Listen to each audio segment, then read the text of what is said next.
Hello and welcome to the Meeple Minded. My name is Jason and today we're checking out something totally new for the channel.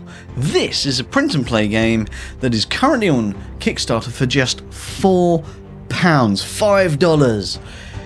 It definitely hits the mark on the price, but let's see if it hits the mark on the fun factor. This is Dragon vs Kingdom from No Box Games. Let's do it.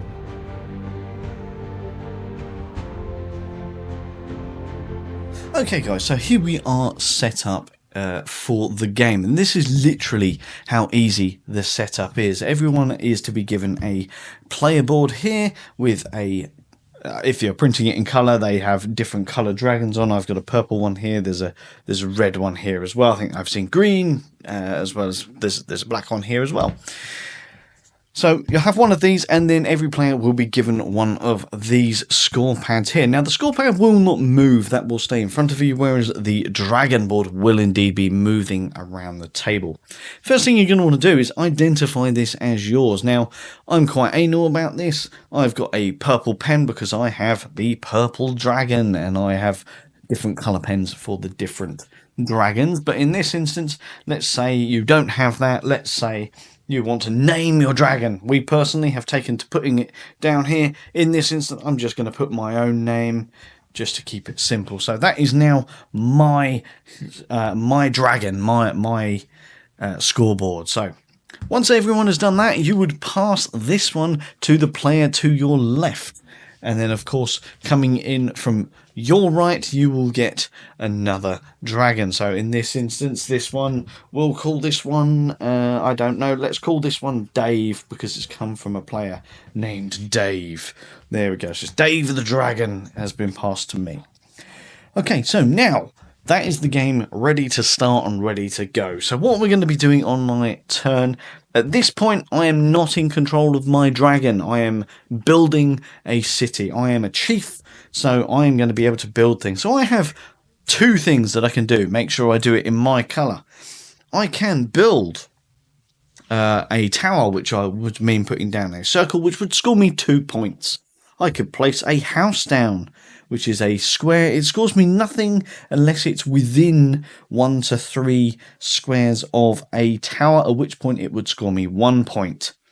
Or I could place a triangle in one of these little squares, which would mean that I score points equal to how many houses it's near. So for example, if I put a triangle within one range of a house, I would score 1 single point. Whereas if there's 2 houses within that range, I would score 3 points, 6 points for 3, or 9 points for 4. That is done orthogonally, not diagonally. So that would mean surrounding that triangle completely. But here's the trick, right? You can do this twice, right? So let's say, for example, my first thing to do would be to put a tower down. So I place a circle here. That scores me 2 points. Now we've taken to doing like a tally up here. You could do as you wish. You could write 2, but we think the tally works nicely as well. We'll get on to the other part of this in a minute, which comes from dragon destroying stuff. So I would have one more action. Now, the other action I could do would be to attack a dragon. There's no dragon on the board at the minute, so we won't be doing that. So I'm going to make another building. At this point, I'm going to build a house there, which doesn't get me any points if it was standalone. However, it is within 3 of the tower, which means it would score me 1 single point. So I've marked that down on my sheet there, and that will be my turn with this board over. Once everyone has done the same, play continues as it did before. You pass it to the left, and then you would get another one coming through. Let's say that this one had something similar on it over here like that. It's now my turn to do another 2 actions on there, and again there's no dragon for me to attack, so we won't be attacking a dragon. I'm just going to build some more stuff, gain some more points. Let's skip on now just a little bit, because in this 3-player game, now my dragon has come back to me. Here we go. So at this point there would be some buildings on here, let's say like that, and then the a black player for some weird reason was playing with blue stuff, and he's built maybe just 2 houses over here, like so. And it's come back to me. Now, I get to pick an area from the 4 corners where my dragon's going to enter, and I would put a star there. I put more of an asterisk personally because I can't draw stars.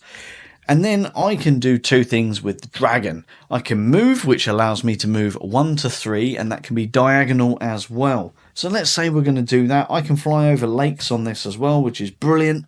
So I'm going to go 1, 2, and then diagonal for the 3rd one. So I'm finishing my move there. Now I can move again, which is up to another 3, or I could attack. But I'm attacking in a straight line, so unfortunately there's nothing in a straight line from where I am in order to attack. So let's say my next one is I'm going to fly some more, 1, 2, down here for 3. Later on in the game, let's just hypothetically say I've ended a movement here, and I still have 1 action. I can attack. There's 2 buildings here, so I would roll a die, and it would be a D3 die. So if you don't have an actual D3 die, you just use a normal D6 and half the value, rounding up by 1. So, for example, a 6 would be rounded down, and that would be 3, right? And that's how far I can attack. So if I rolled a 6 here, I would annihilate both of these 2 houses. However, if I roll a 1 or a 2, my attack would be short of these houses. So, yeah. Let's say I rolled a 2, I've only would have damaged this place, which means I've done no damage. Let's say I've got the trifecta and I managed to roll a 6, I get to destroy both of those houses. Then we go back over to my score sheet here, and down the bottom here, as you can see, if I destroy houses, they are worth 3 points apiece. So let's say I've won, there we go, I've done 2 damage, 2 damages there, which is 3 apiece. In a 2 to 3 player game, we're only going to be playing up to about here. 4 or 5 player game, there's a couple of extra spaces as well. That's how the dragon would attack. Now let's just very quickly, hypothetically, say that the dragon is up here. If someone was to attack me, let's say I am now the red player, and there's my tower. Oh, it's right next to the dragon. I can see the dragon. I'm going to attack the dragon. And how these towers will attack the dragon is you first count up how far away from the tower the dragon is. So in this instance, it's only 2 away. You would then roll a die. If you match the range, you're going to do 1 damage to the dragon. However, if you over damage, shall we say, if you go over the distance, you will do 2 damage to the dragon. So in this instance, let's say the red player has managed to hit my dragon by rolling a 4. He is over the distance, which means he's going to have hit me twice. A player will score 3 points every time they hit a dragon. So if you hit a dragon twice, you're going to score 6 points. So on a red player's board up here, that would net them 6 points, or only 3 points if you only hit it once. That's going to be most of your scoring, and the game will continue. Let's say the player did damage me twice there. I've lost 2 of my health. The game continues basically until all of these stars down here are full, up to the point that it specifies for your player count, or a dragon loses all of its health, at which point players will add up all of their scores at the top here. For example, how many points have you got in the circle area, how many points have you got in the square area, how many points have you got in the triangle area, how many points have you got by causing damage, what is your total point score. The player with the most points wins the game. So guys, that is the overview of the game. Let's just have a very quick breakdown of the components that come in the game, or I guess we should say the digital files, because this will be a digital delivery to you for you to then print at home. But I will start by saying, being somewhat of a noob to the print and play genre of games, I wasn't really sure what to expect, but I must admit I was pleasantly surprised by the quality of those digital files that I was provided. The player boards, the scoreboards, they're all nicely illustrated, not containing too much detail and thus ramping up the printing costs, right? Because as you can see, I've managed to print these quite small, so I can keep the footprint of the game down. But they are set so that you could print them on an A4 if you really wanted to. I just viewed that was a gigantic use of ink. If you're going to be printing the full, because I think there's 5 different player boards with the different dragons on. They all look the same. It's just a different color dragon. But I just thought I'll keep it small. It's nice for me to carry around with me. And yeah, it's not too much in front of me.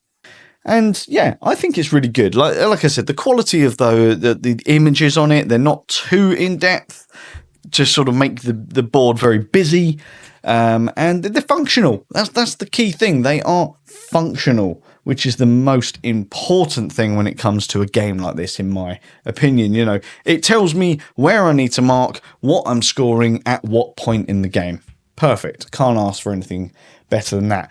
Speaking of printing costs, though, I personally run a fairly costly printer when it comes to coloured ink. So to see that the game design has actually catered for that, in the sense of you don't have to print these in colour. I'm a bit, I guess, I don't even want to say what I am, in fact, but I like the colourful board. So I decided to print them in colour. I will be laminating sheets of these so that they can be used and reused with these whiteboard markers, which will obviously help with the cost of the game, keeping the cost down. So yeah, if you are concerned about the cost of printing something like this, you can print it in black and white, and it won't affect your gameplay.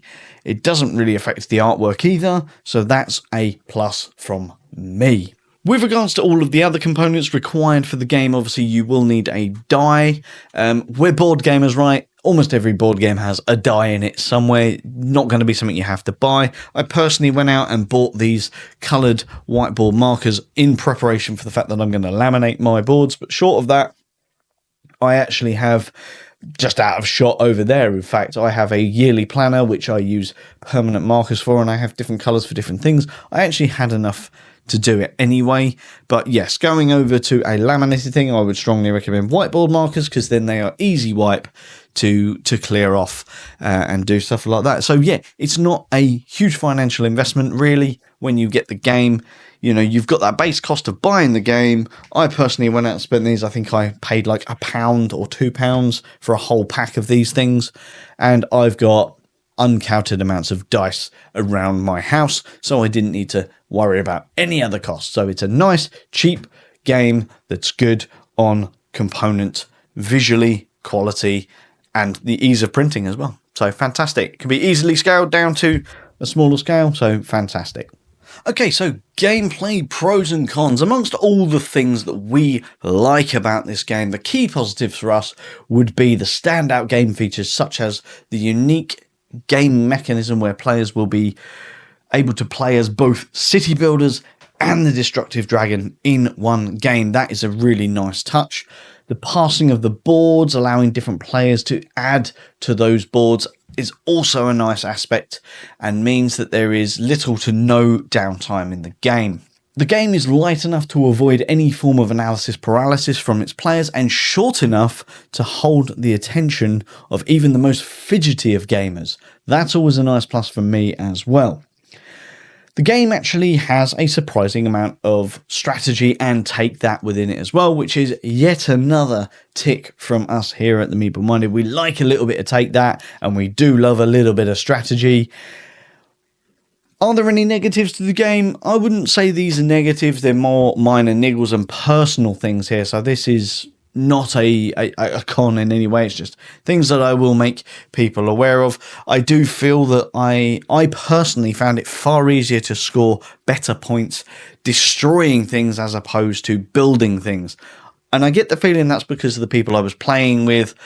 We were all very, very competitive. So we were hot to make sure that people weren't maximizing their scoring with things like shops where, you've got to, that you'd spend a couple of turns putting the houses down, but then by the time it would get back to you, you wouldn't be able to place that shop in order to maximize those points. Whereas a dragon can come along and with the roll, a decent roll on the die, can, you know, if they're right next to something, they could wipe out 3 buildings in one go, you know, and that's, yeah, I'd say it's far easier to actually score points as the dragon, but by the same token, you're only doing that once in a turn, as opposed to potentially 3 or 4 times, depending on the player count of building.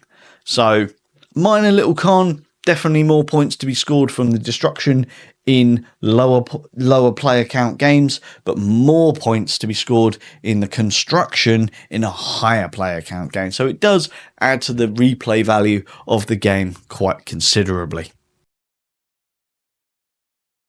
Okay, so in summary, guys, this was a surprising venture for me, having never been that bothered, to be honest, about the whole print and play genre of games previously. Dragon vs. Kingdom has, I feel, somewhat opened the door to a whole new world of DIY games, so to speak, adding crazy amounts of variation to my game nights at a substantially lower financial investment. We all love spending lots of money on these big box games and stuff, but this is a nice little entry where you can get multitude of games at a very, very minimal cost, and you can even control that costs a little bit more with regards to your printing as well with this game. So as I said, you don't need to print it in color. You can print it in black and white, which will save you a little bit of money. If you really wanted to go the whole hog, you could get these professionally printed locally, I guess, get it printed on cardstock if you really wanted to.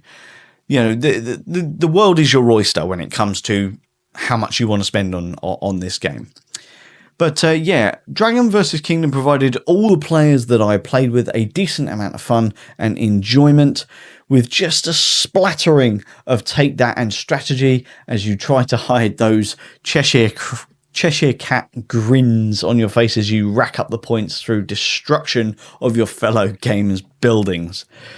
So guys, that is Dragon vs. Kingdom, which is available right now on Kickstarter for just $5. That's £4 UK. And in my opinion, in our opinion, it's worth every penny. Head on over to the link in the video description to back the game, or even just show the designer some support in creating cost-effective games. Until next time, guys, I have been Jason. You have been watching The Meeple Minded. Don't forget to do all of that YouTube goodness. Comment, like, subscribe, share the video, all of that lovely goodness. And until then, I will see you on the next one.